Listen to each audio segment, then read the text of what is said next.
Shalom buat Bapak dosen dan juga teman-teman semua. Saya Intan Suni Ayu Tabarat dengan NPM 23636 akan memaparkan artikel mengenai EMC, Faith and Order, dan Life and Work sebagai perintis dan jiwa dari Oikumene Modern.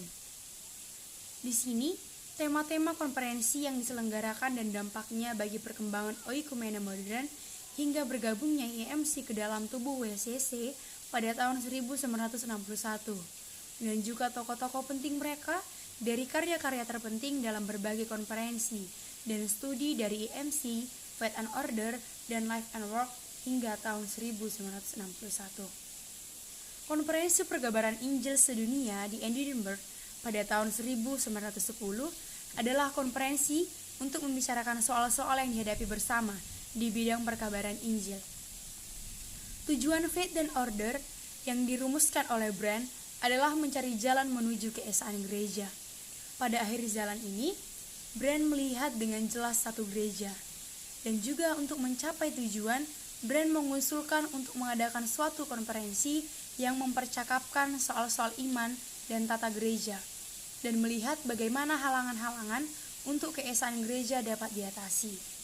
Konferensi ini juga harus bersifat gerejani, dalam arti bahwa para peserta adalah wakil resmi dari gereja masing-masing. Tujuan konferensi ini dilakukan belum untuk merundingkan persatuan gereja-gereja, tetapi untuk mempersiapkan suasana bagi keesaan gereja yang nyata secara penuh. Hingga pada tahun 1888 telah dirumuskan apa yang menjadi dasar keesaan di Anglikan. Rumusan ini yang dikenal dengan segi 4 Lambert, mencantumkan 4 hal yang menggabungkan gereja-gereja Anglikan, yaitu: pertama, Anglikan sebagai ukuran iman; yang kedua, pengakuan iman rasuli dan pengakuan iman Nikea Konstantinopel; yang ketiga, kedua sakramen, yaitu baptisan dan perjamuan kudus; yang keempat, jabatan uskup yang historis. Penekanan pada keesaan gereja yang kelihatan dan terwujud secara organisatoris merupakan sumbangan Anglikan kepada gerakan Faith and Order. Brand melihat gerejanya sendiri sebagai titik permulaan untuk gerakan Faith and Order. Gerejanya harus dapat mengundang gereja-gereja lain untuk menghadiri konferensi mengenai pokok ini. Banyak juga gereja menunjuk panitia untuk iman dan tata gereja dan melibatkan diri dalam pekerjaan panitia Episcopal Church. Konferensi persiapan sempat diadakan di Amerika, tetapi baru sesudah perang, panitia dapat mengunjungi Eropa lagi. Akan tetapi, selama perang, di Amerika, panitia tetap bekerja untuk mempersiapkan usaha-usaha lebih lanjut sesudah perang. Pada tahun 1919, delegasi dari Episcopal Church pergi ke Eropa dan mengunjungi banyak gereja, yaitu gereja Anglikan, gereja-gereja Protestan, tetapi juga gereja-gereja Ortodoks dan gereja Katolik Roma. Respon gereja-gereja Ortodoks jauh lebih positif. Dengan demikian, Faith dan Order menjadi gerakan yang didukung oleh banyak gereja dari berbagai latar belakang. Dan yang akan diundang nanti adalah semua gereja yang mengaku Tuhan kita Yesus Kristus sebagai Allah dan Juru Selamat. Dan yang dibicarakan dalam konferensi ini ada 7 pokok yang telah dipersiapkan oleh Continuation Committee Jenewa, yaitu yang pertama, panggilan untuk keesaan; yang kedua, amanat gereja bagi dunia Injil; yang ketiga, sifat gereja; yang keempat, pengakuan iman bersama gereja; yang kelima, pelayanan gereja; keenam, sakramen-sakramen; dan yang ketujuh, keesaan kekristenan dan tempat gereja-gereja yang berada di dalamnya. Pada tahun 1929, Charles Brand meninggal, dan yang dipilih oleh Continuation Committee Leunes sebagai ketuanya ialah William Temple pada tahun 1881 dan juga sampai 1944. Seorang imam gereja Anglikan di Inggris yang menjadi uskup New York pada tahun 1929 dan kemudian Canterbury pada tahun 1942. Karena perhatiannya untuk soal-soal sosial dan peranan gereja, Faith and Order mulai menjadi lebih dekat dengan Life and Work. Dan antara lain karena usaha Temple, kedua gerakan ini di kemudian hari dapat mendirikan Dewan Gereja-Gereja Sedunia.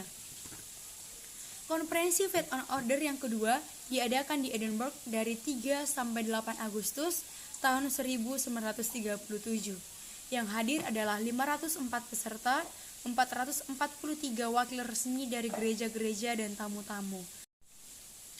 Ketuanya adalah William Temple. Yang tidak hadir adalah peserta-peserta dari Jerman, karena pemerintah Nazi tidak memberi paspor kepada mereka. Pokok-pokok yang dibicarakan dalam hal ini yaitu yang pertama, kasih karunia Tuhan kita Yesus Kristus. Yang kedua, gereja kudus dan firman Allah. Yang ketiga, gereja Kristus, yaitu mengenai pelayanan dan sakramen-sakramen. Yang keempat, keesaan gereja di dalam kehidupan dan pekerjaan. Yang kelima, persekutuan orang-orang kudus. Di dalam Edinburgh, eklesiologi merupakan pokok diskusi yang paling hangat. Diskusi berpusat pada penggantian rasuli.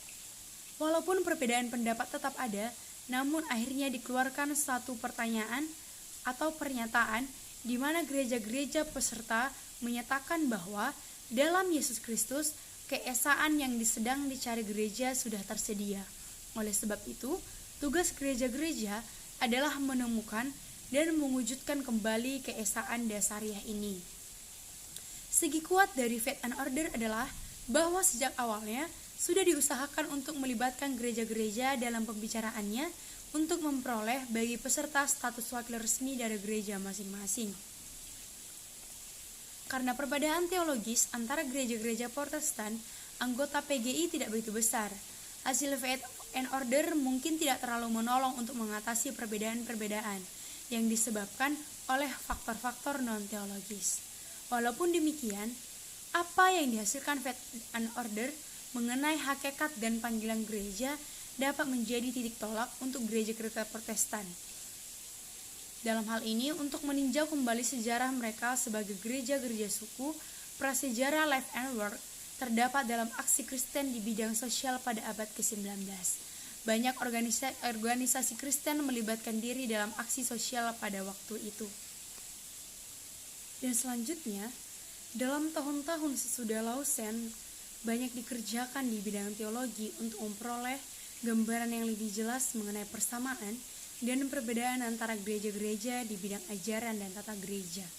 Untuk itu, dipakai metode yang disebut komparatif eklesiologi. Eklesiologi yang membandingkan. Ada harapan bahwa melalui perbandingan, ajaran dan tata gereja masing-masing dapat ditemukan pemahaman dasariah yang dapat diterima oleh semua gereja. Akan tetapi, metode ini ditinggalkan oleh Faith and Order pada konferensi di Laon pada 1952 karena dianggap tidak menghasilkan kesepakatan yang diharapkan. Salah satu hasilnya adalah laporan tebal mengenai The Doctrine of Grace atau ajaran tentang kasih karunia. Ahli T.T. Lott, seorang teolog dari gereja Anglikan yang terlibat dalam Faith and Order sebelum Perang Dunia Kedua, menyebut 12 hal sebagai hasil gerakan Faith and Order, yaitu yang pertama, Faith and Order berhasil menciptakan suasana di mana wakil-wakil dari gereja-gereja yang berbeda dapat mendiskusikan bersama pokok-pokok yang sensitif. Yang kedua, peserta-peserta konferensi mengalami keesaan rohani dalam Kristus atau tanda unasanta yang artinya gereja yang satu dan kudus. Yang ketiga, Faith and Order menyadarkan para peserta bahwa perpecahan gereja ini bukan hal biasa, melainkan dosa. Yang keempat, dimulai proses perkenalan.